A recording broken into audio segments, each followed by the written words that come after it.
rep. Today I had to try out a different superset routine, challenge my limits.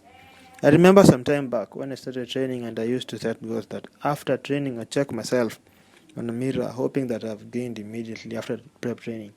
But too bad I had gotten it wrong. Later I came to understand about muscle memory, where doing the same routine daily turns out to have a less effect on the goals that I want to achieve. Here's a little deal I know of leptin hormone released from fat cells to keep the body comfortable. Whenever you want to have a different physique or goal, you have to alter that. And for that reason, I had to try out a superset routine to break the muscle memory thing that will later impact on my physique. For the training on the footage, I had a super sick and intense muscle pump for my shoulders, back, and arms.